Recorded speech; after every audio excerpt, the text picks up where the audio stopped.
Good afternoon, everybody. My name is Jacob Strecker, and I am the Director of Development here at the Cedars. And on behalf of the Cedars, I'd like to welcome and thank everybody for coming.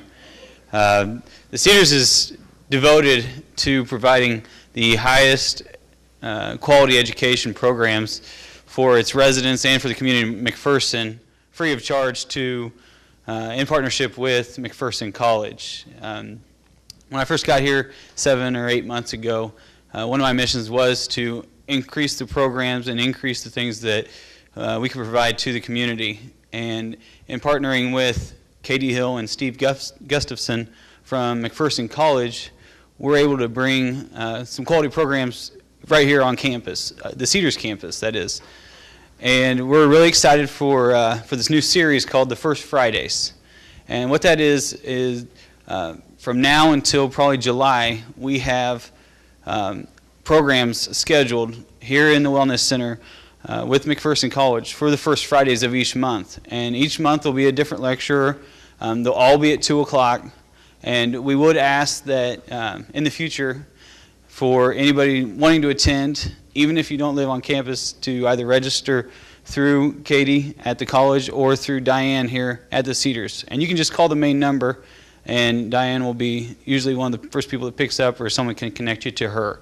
And so that way we can always have a more accurate count. And I have a feeling, if everyone in this room ends up bringing one extra person next time, we'll need to open up both sides of the wall so we can have a little bigger space. So, which is a good problem to have, and one that we weren't really expecting for the first program.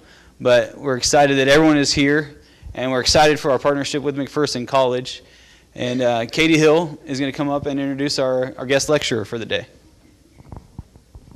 Thank you guys so much for having us. We are so excited to come here today. Now it is my pleasure to introduce Dr. Kim Stanley, Professor of English.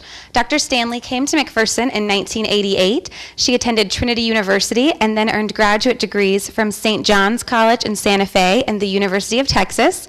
Without question, Kim is one of McPherson College's best and most loved teachers. This afternoon, you'll experience her wit, her passion for the pleasure of creating through writing, and her love to the teaching and learning process. Students are successful in her classes as she takes them from where they are to where they can go. And this afternoon, she also has a special opportunity to teach her own mother, Betty Stanley, who lives here at the Cedars. So without further ado, let's begin our afternoon of creativity with Dr. Kim Stanley. There you go. Hello? Okay. I'm not sure there's much I can teach Betty Stanley, but we'll just give it a whirl here. You may notice that, is everybody hearing me okay? Okay. And anybody who didn't get a handout, raise your hand. There's an extra one here. Anybody? Okay, good. All right, this is my high-tech thing, and the reason it's not a very high-tech thing is that normally when I try using technology in a situation that I'm not used to, it doesn't work. And so I thought, well, Xerox is technology, Staples are technology. I've got it all straightened out here. All right, today I'm going to do a few things with you that I do with my students. In my poetry class, we're going to try this out because the poetry class is this spring, and so we'll see how it works. First of all, I'm going to ask you a question, okay? Because if I don't get started with you guys talking, you know what you'll do during class? You'll just text each other. You want to pay any attention? I'll look up and some of you will be looking out. Oh, there's no window, so you'll be looking out the back, All right, so first I want to ask you, all of you have read some poems. You have some idea of what poems are, And I want you to tell me, in general, what would you say if I ask you, what are poems about? What are they about? Life. Life. Okay, good. Life. What else? Nature. Good. What else? Good. Feelings. Right. What kind of feelings? Any specific feeling? What?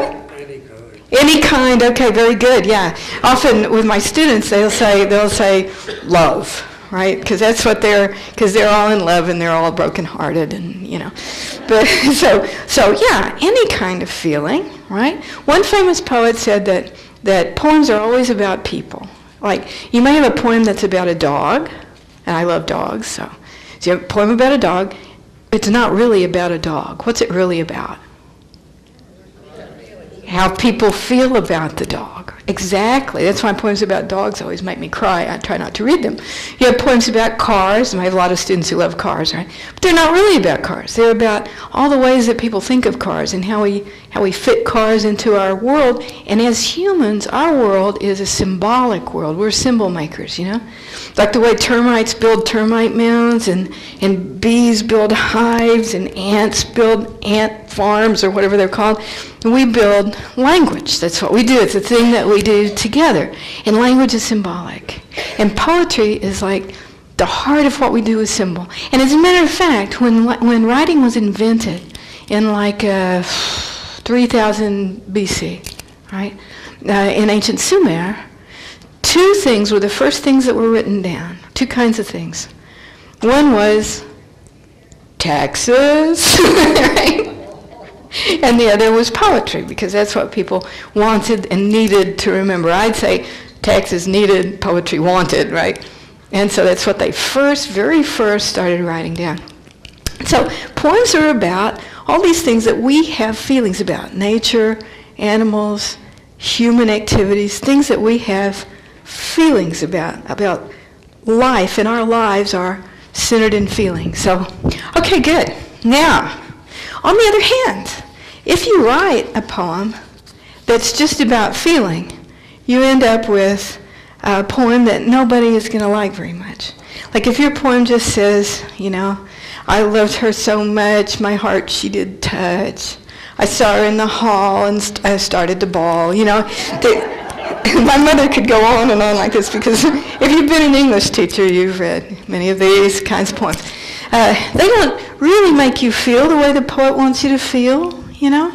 And what poets want is they have this strong feeling, and they want you to share it. They want you to have that feeling as well. And so they have to find some way to transfer that feeling from themselves to you.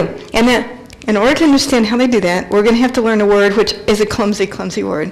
But the poet T.S. Eliot invented it, and so we can't change it, you know.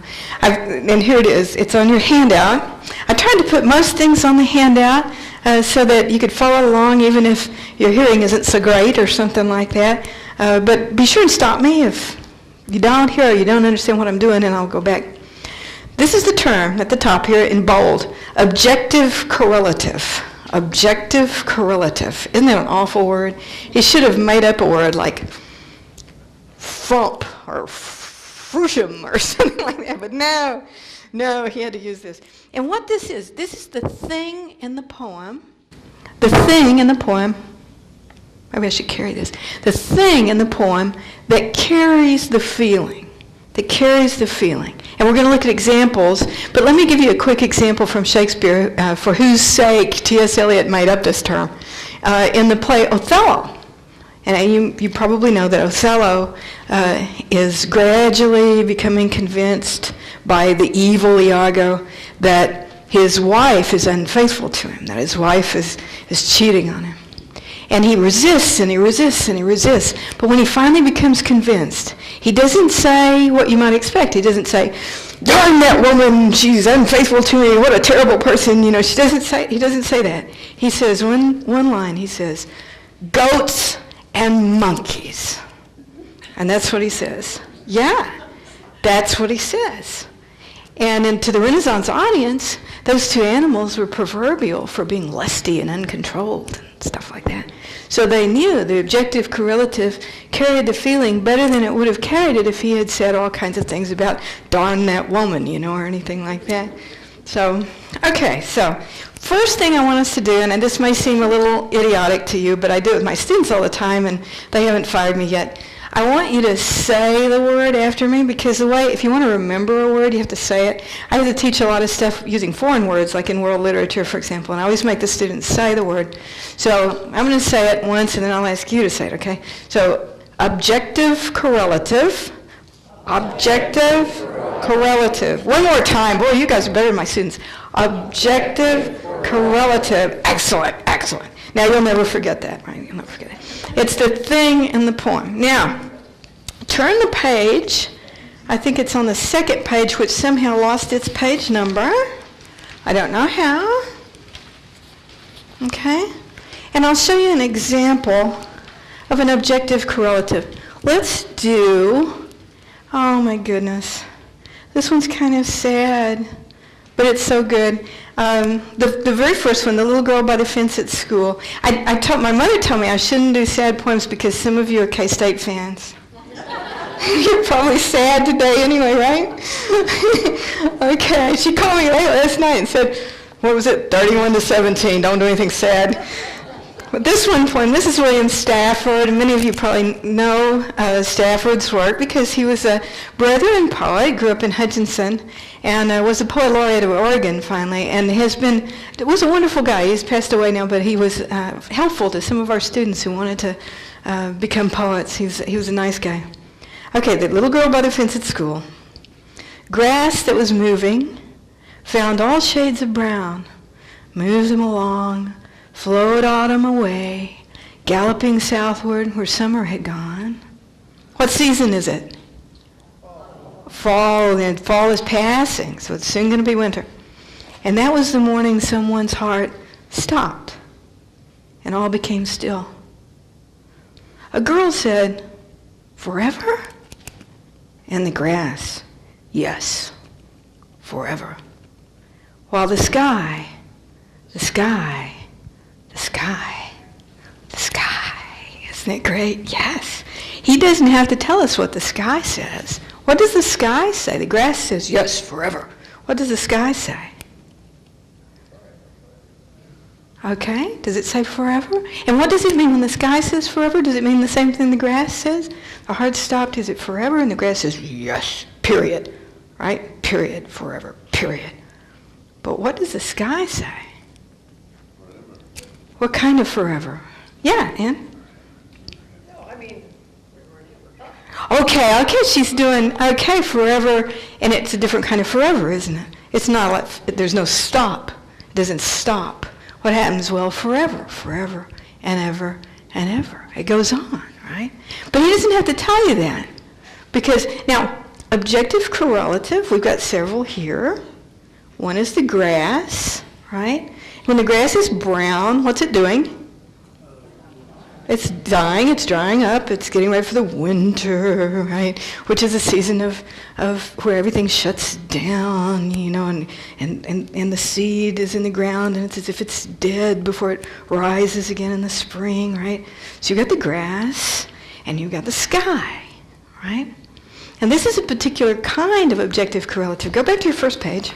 Uh-oh, I've lost my first page. Okay. I have to warn you, when I read poems, I sometimes start to cry, and it's not because the poem is sad. It's as if it's a good poem, I start to cry because I am a crier. So I usually have some student in the class appointed to take it, like if I choke up, "Take it, Bill," and he'll start to read. Okay, so, all right. The grass and the sky are a particular kind of objective correlative. They're symbols. Objective correlatives don't have to be symbols, right? But a symbol comes in 3 different varieties, and you'll see this at the top of page 1. Symbols, personal, cultural, universal symbols, right? 3 kinds of symbols. The sky is a universal symbol because all human beings think of the sky as symbolic, right? Can you think of something else that every human person, all over the world, different cultures, might think of as symbolic? What's something every human would probably know about? Ocean. What else? Fire. Somebody else? Sun. Heart. Absolutely. Always, Now, symbols don't have just one simple meaning. Like it's not like that you spell C-A-T and you think a little animal with 2 ears and tail, Symbols are like, have you ever been in a guitar store? And there are guitars hanging all around the walls, and you're with somebody like my husband who loves guitars, and he sits down in the middle to try one out, and when he plays a string, bong, what do you hear? You hear all the guitars answer. They're all like, oh, quietly, right? Yes, that's how symbols work. They set up a resonance in your mind.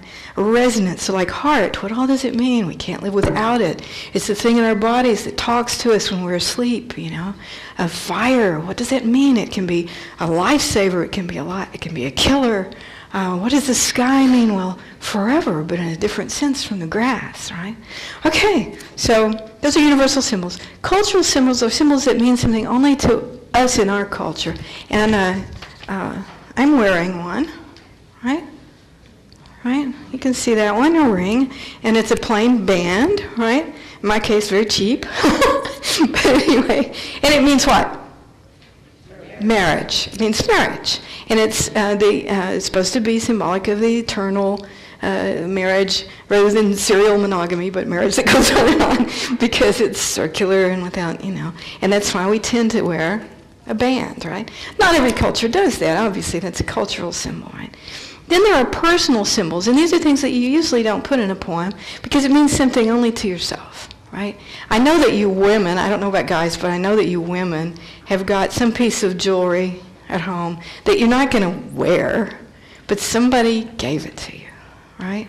And you're not going to throw it away. And sometimes you look at it and you think, well, yeah, I'm not going to wear this, But it means something to you. It means something, right? And those are personal symbols, all right? Now, objective correlatives don't have to be, I better check my time because I get carried away. Objective correlatives don't have to be symbolic. It can be any object in a poem that carries a feeling. And in fact, when you're starting to write a poem, and we're going to write one in just a minute. So I know you're warming up your pen, and getting ready. When you write a poem, a good way to start is with some non-poetic object, some object that nobody would think of as a universal symbol. And I've made a list of some of them right here.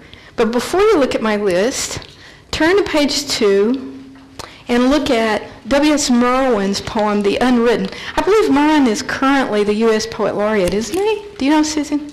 He has been. I think he still is. He lives in Hawaii now. Okay, and you guys have a pen instead of a pencil. But if you've got a pen or a pencil, you got a pencil, grab a pen and hold it, okay? Can you hold it? Can you get one and hold it? These college pens, by the way, you're welcome to keep them if you want to. We're always into good advertising, right? So if the pen's not good, throw it away. We're not into bad advertising. Okay. All right, so The Unwritten by W.S. Merwin. Inside this pencil crouch words that have never been written, never been spoken, never been taught. They're hiding. They're awake in there, dark in the dark, hearing us. But they won't come out. Not for love, not for time, not for fire.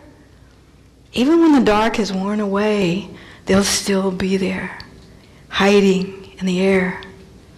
Multitudes in days to come may walk through them, breathe them, be none the wiser. What script can it be that they won't unroll? What are the words, he says? What script can it be that they won't unroll? In what language? Would I recognize it? Would I be able to follow it?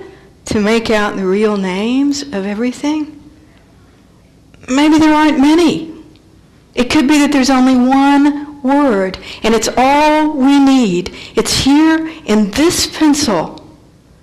Every pencil in the world is like this. Okay? Every pencil has got the word, the one word that we really need. All right? Now let's talk about what the poem's about, okay? Is it about pencils? Like if you say, if I ask my students, what's this poem about? And they say, it's about pencils. Are they right?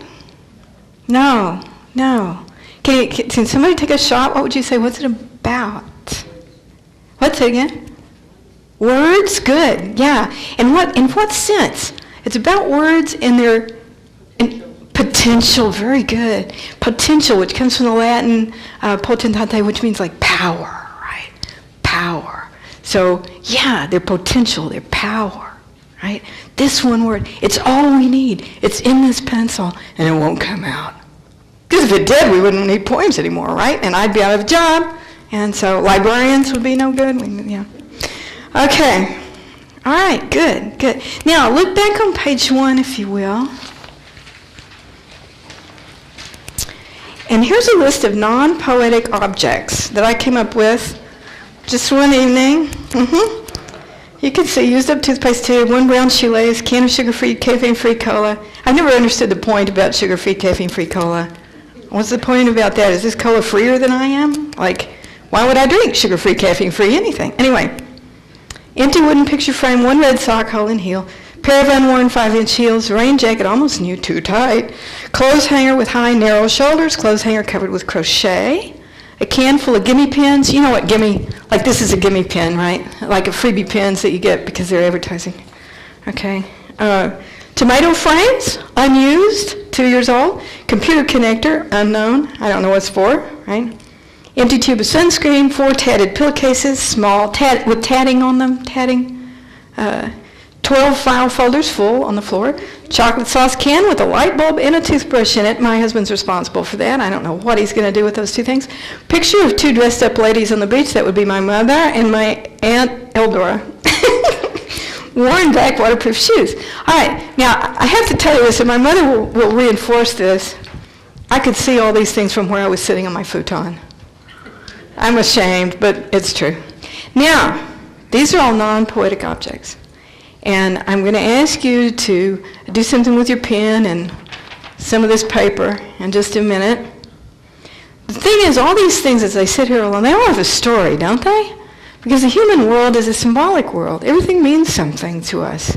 Everything means something. And if you think about an object, it always starts to mean something.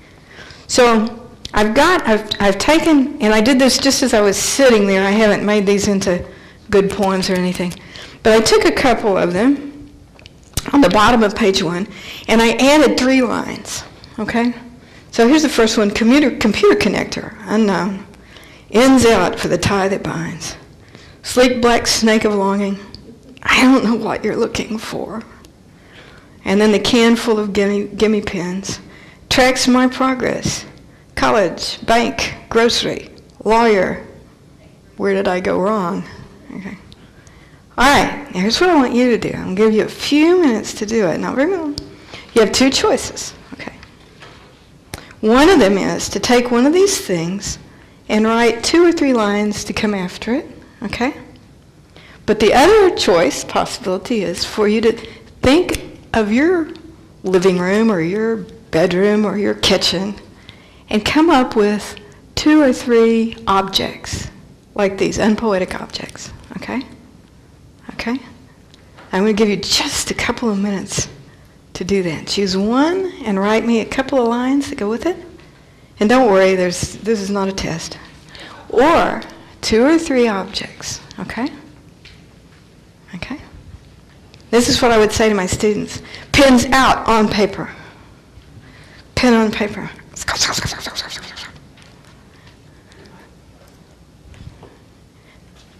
Great. I see lots of pens working.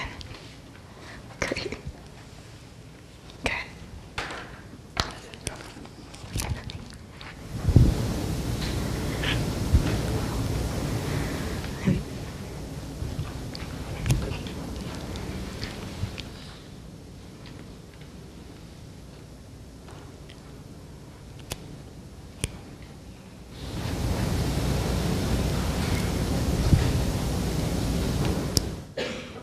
Good.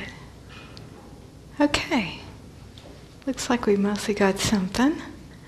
All right. By the way, there's a reference on your handout that says if you want to see more complete version, look at the poem Black Waterproof Boots in the handout. And I took that one off the handout. I knew there'd be something I did wrong on the handout. I took it off because I remembered it was one by me, and I remembered Liesl Muller's Love Like Salt, and I put it on instead. They're the same length, so it fit right in. Anyway.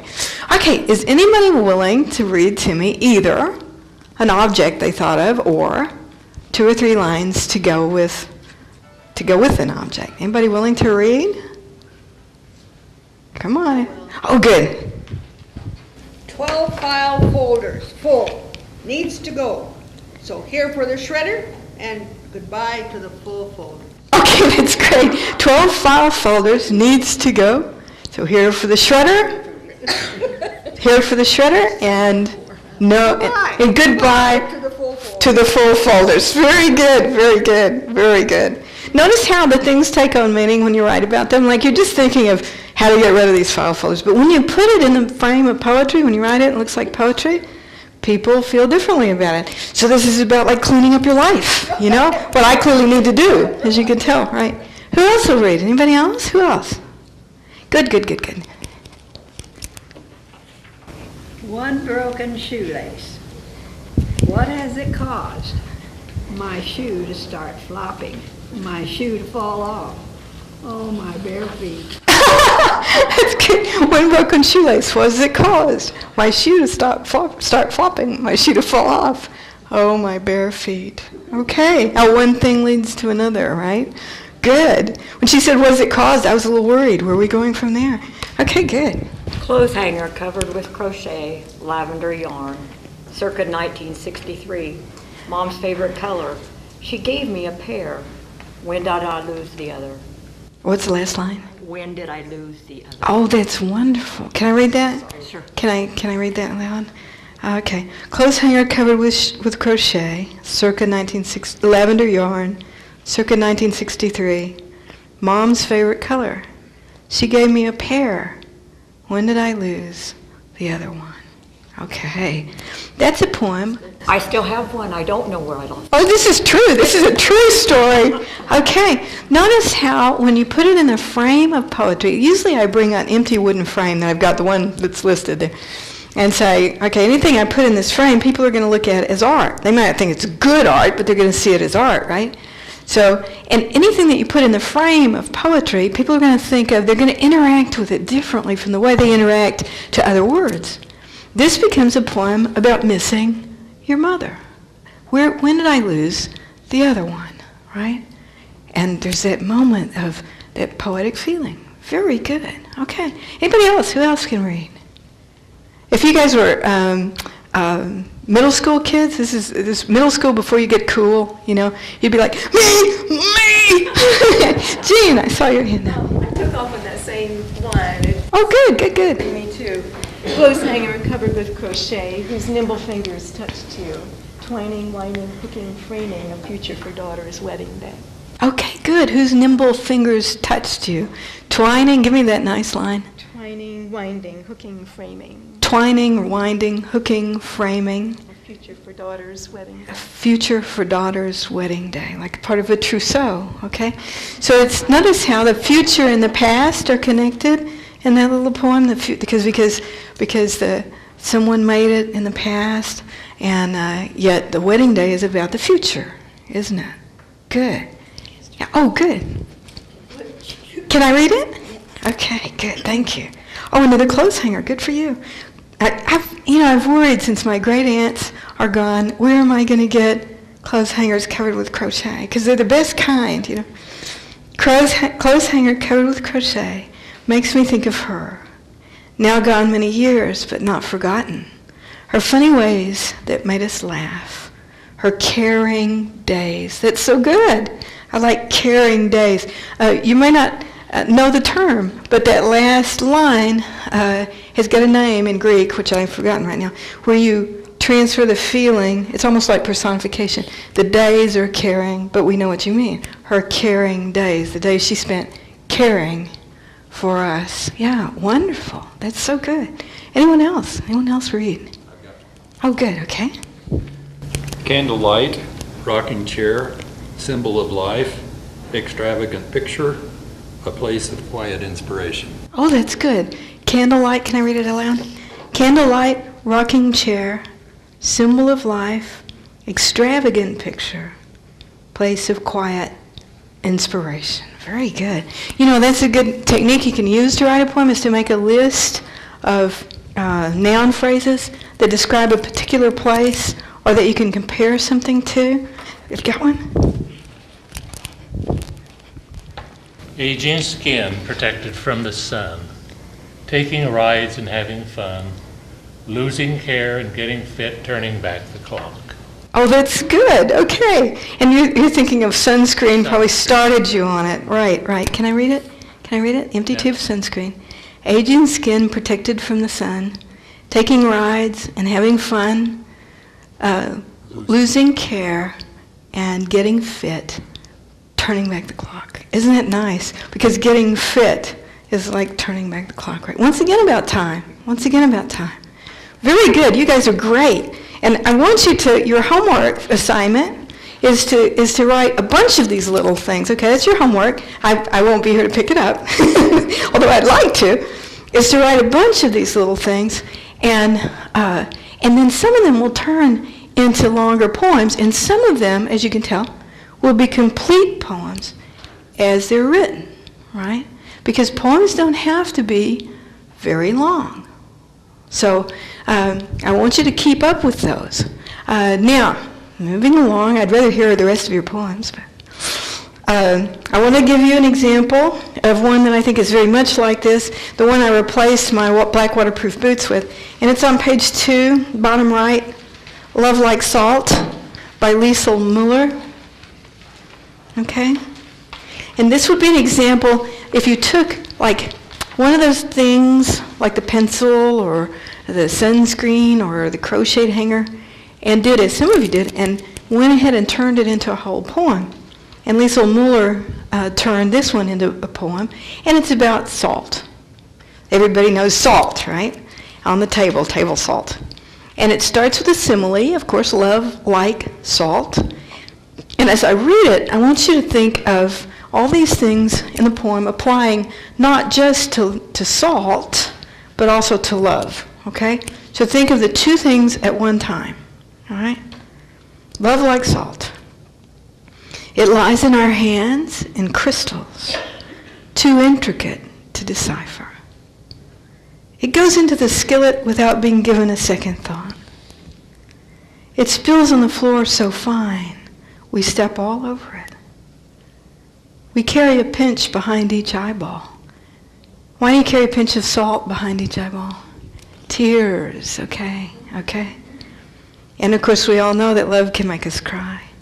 It breaks out on our foreheads. How does salt break out on your forehead? Sweat, right.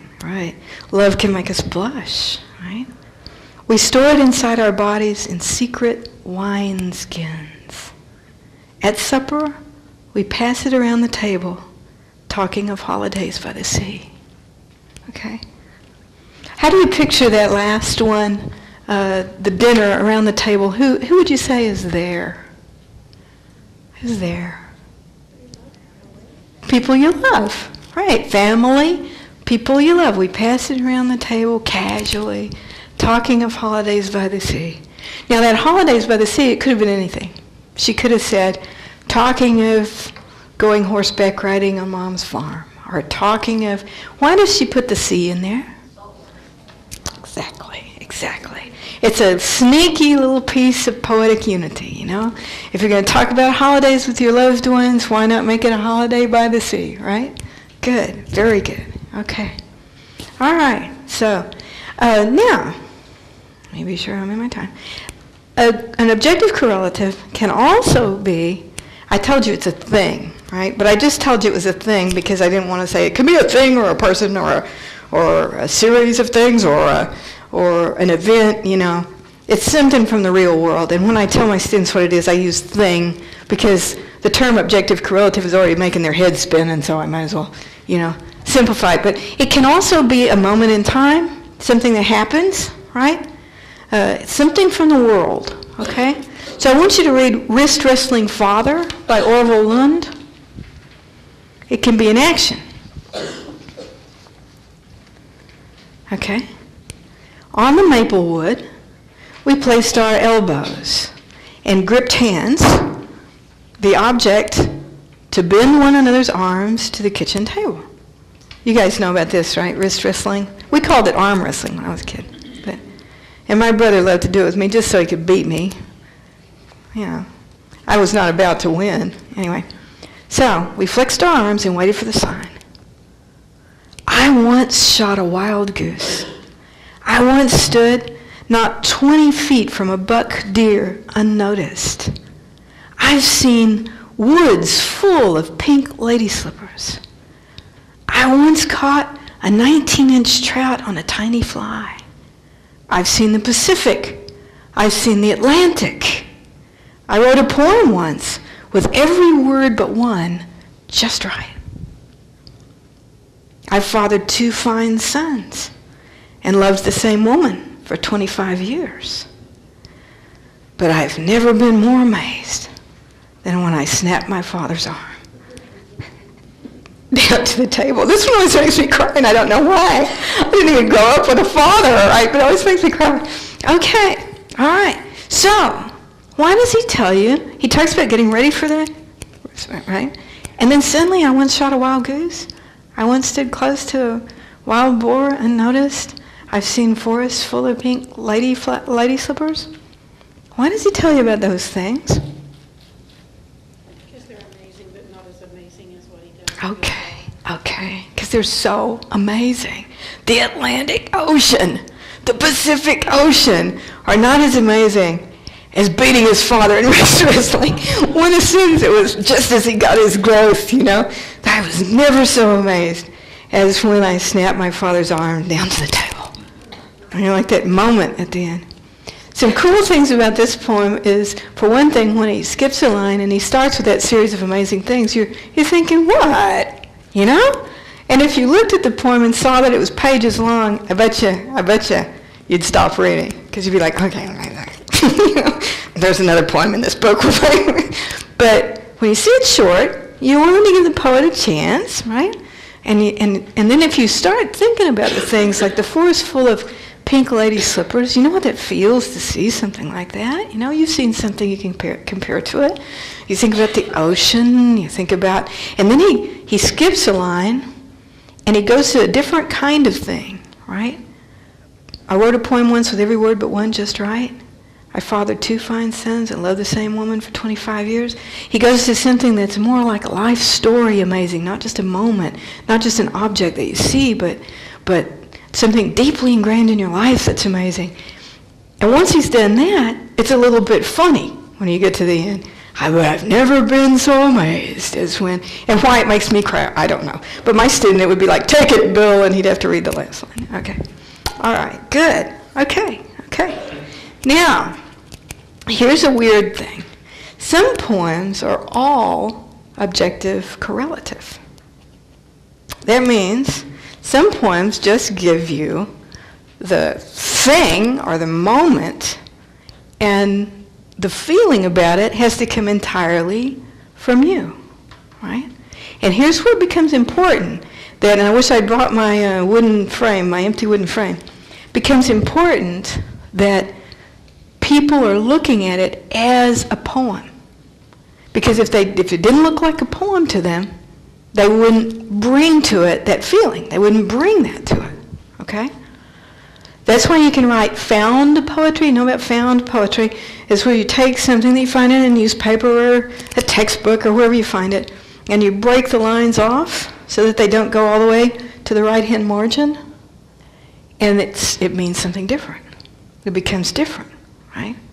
In fact, the definition of poetry that I teach my students that they have to tell me on the test, you tell them something, they have to tell it to you again as if you had forgotten it, What is a poem? A poem is a piece of writing that doesn't go all the way to the right-hand margin.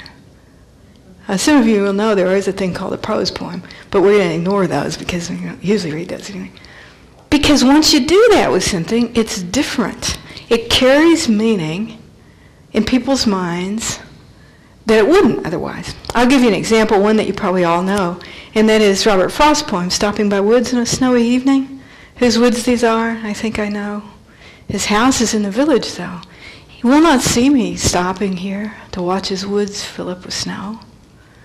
The little horse must think it queer to stop without a farmhouse near, betwixt the woods and frozen lake, the darkest evening of the year. He gives his harness bells a shake to ask if there is some mistake. The only other sounds the sweep of easy wind and downy flake.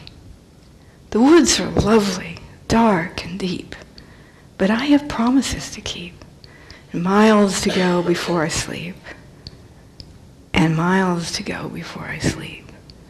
Okay? Now this is just a description of the woods, and you'll find in it not much figurative language, But another thing that means the frame of poetry is that repetition at the end. He repeats it. I have promises to keep. Okay, he's got promises to keep. And miles to go before I sleep. Okay, he's got a long way to go before he can go to bed. But then he says, and miles to go before I sleep. And it becomes different. What do you think of when you hear that second line? What do you think of? What kinds of things? Does it just mean it's a long, long way? Okay. That's good, a bucket list. A lot of things I have to do before I'm ready to give it up, right? People usually think of death in one way or another when they hear that last line. Now, I read one critic who said Frost, who loved meter and rhyme, has set up an interlocking rhyme system so that the last line in each stanza rhymes. It's not rhymed in that stanza, it's rhymed, or it's not, it's the next to last line. It's rhymed in the next stanza. So what was he going to do? Is he going to leave an ending word out there without a rhyme? No, so he has to repeat the last line so it won't be hanging out there without a rhyme, But it doesn't matter why the poet did it. Because the poet wrote the poem, and he had it printed, and he gave it to us. And now it belongs to us. And almost everybody reads that last line at repetition. He's put it in the frame of poetry, and it has something to do with sleeping that's not just ordinary sleep, right? And everybody has that feeling, right? Let me show you another example. Wires by Philip Larkin. It's on page 2. Okay. This is about cattle. Have any ranchers? Anybody who knows about cattle? This is about cattle. The widest prairies have electric fences. For, though old cattle know they must not stray, young steers are always scenting purer water, not here, but anywhere. Beyond the wires leads them to blunder up against the wires, whose muscle-shredding violence gives no quarter. Young steers become old cattle from that day. Electric limits to their widest senses. Okay? Now there's not a word in here that's not about cattle, right? Is this just about cows? Is it the whole point is that you should make your fences electric so your cows will know? All right, what can we, it's in the frame of poetry, what can we associate it with? What kinds of ideas come to your mind or feelings to your heart?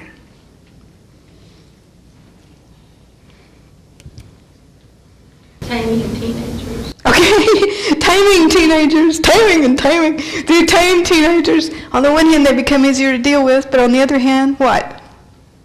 They learn by experience. Okay, they learn by experience. This is all about aging. Okay, tell me how. Well, young steers become old cattle from that day. Okay. And I think we all get to a certain point where we suddenly realize, hey, it's over. Okay, up against your limits of your possibilities, right? You get to the age where you know you can't have a baby, for example. There's that ceiling, right? You're not going to go beyond that glass ceiling. Yeah, okay, I think that's a good way to read it, yeah. Is that learning of the limits, is it always a good thing? What do you think? You're shaking your head? No. It can be a sad thing. Okay.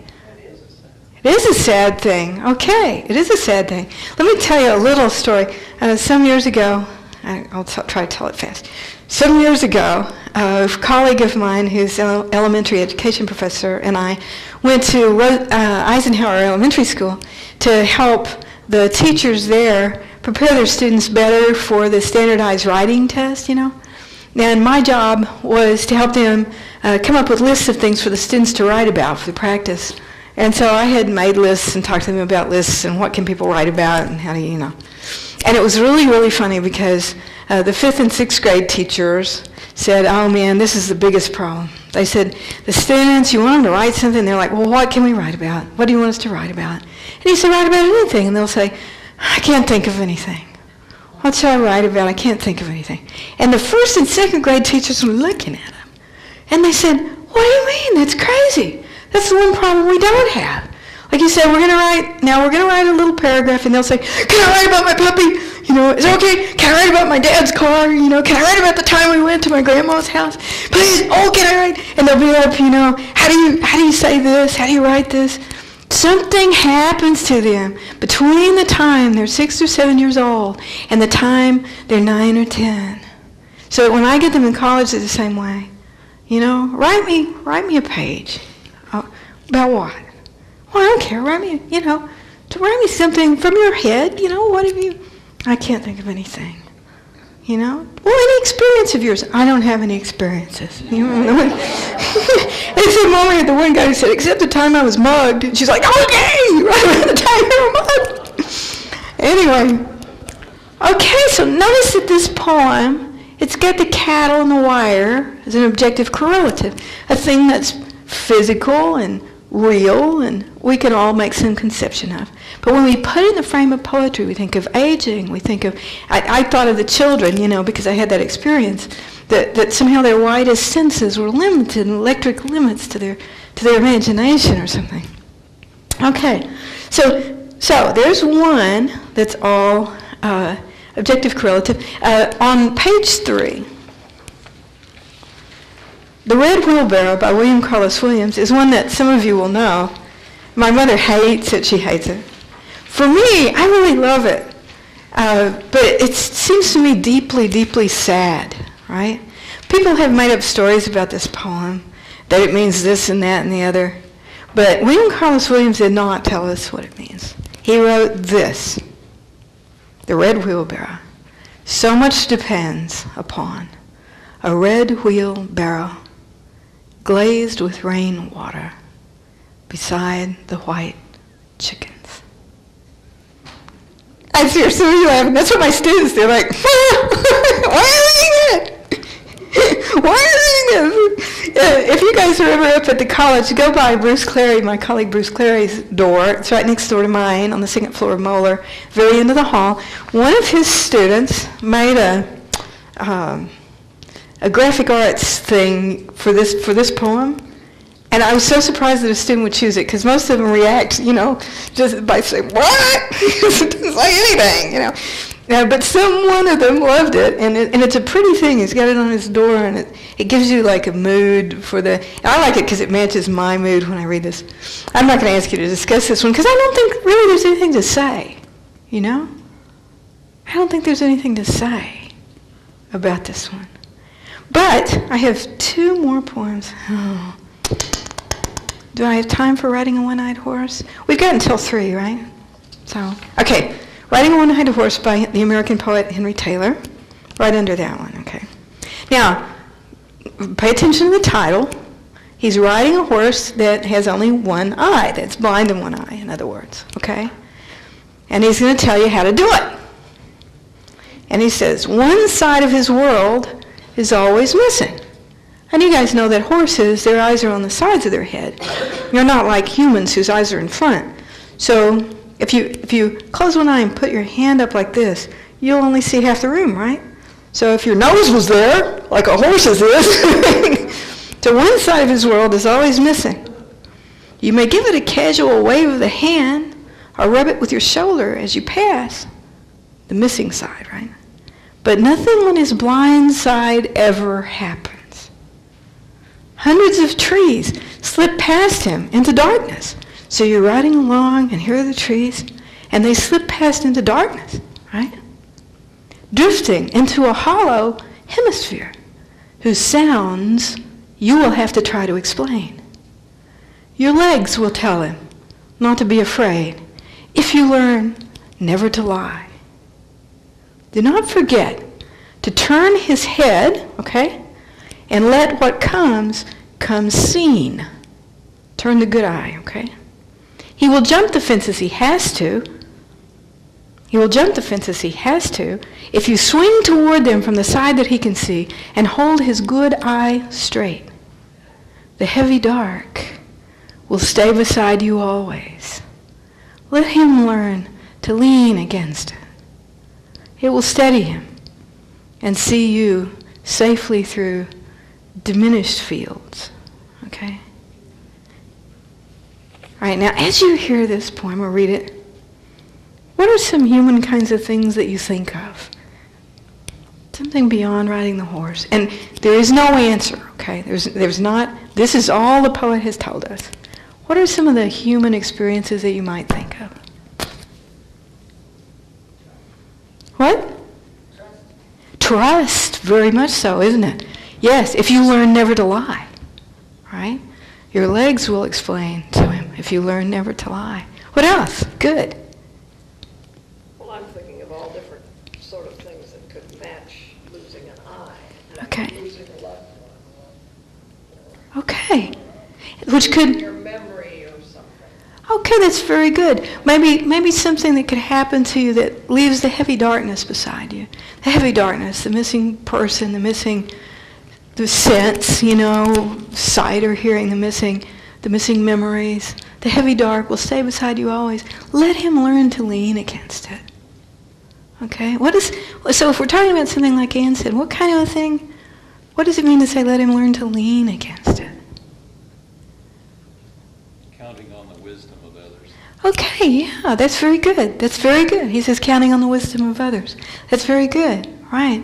How do you take loss? How do you take limitations? Well, learn to lean against it. We'll see you safely through diminished fields.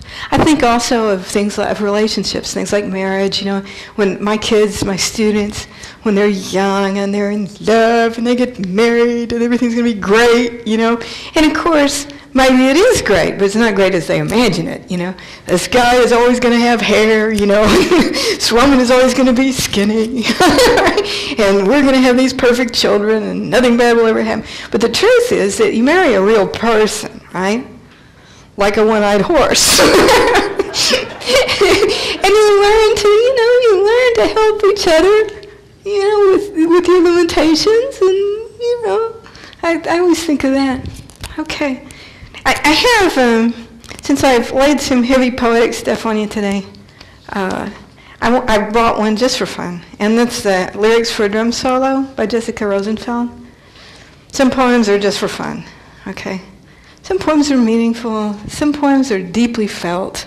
Some poems can stick in your mind forever because the feeling the poet wanted you to have, he or she found a way to give it to you. And there it is, like a real experience, Or like the poet A.E. Housman said, he said, why do you want to have those vicarious emotional experiences through art and through poetry? He says, because when experience happens to you, your feelings will be educated. Your feelings will be ready. You'll know how to lean against it. You'll know how to do it, okay? Anyway, this is the lyrics for a drum solo. I want you to think about, a drum solo with the trap set, Okay, so here we go. Beat the rush, corned beef hash, breaded fish, tumble die, tremble die, drip, drip, vitamin, pop, pop. And a fruit basket and a prom, baby, boom! Penny for your thoughts, brass grass, biscuits for breakfast and tiskets for taskets, Batman. I think I can, therefore I am. Casper was Finley, at least for a ghost. Gettysburg, tee.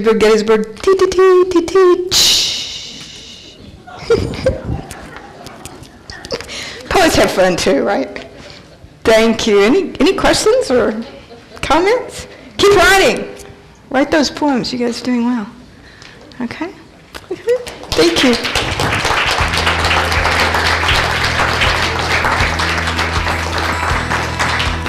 And thank you for coming today. And come to the next one. We got some great folks lined up. And I'm sure Katie's going to tell you about the next one. Thank you so much, Kim. Next month on February 1st, our first Friday, will be a psychology professor, Dr. Brian Midgley, and he will tell you how a psychologist makes a sandwich and other mysteries of life. So I think that should be a lot of fun too. And bring a friend. They don't have to be residents here. They don't have to have anything to do with McPherson College. They don't have to even live in town. Anyone is welcome. So that's it. Thank you, Kim.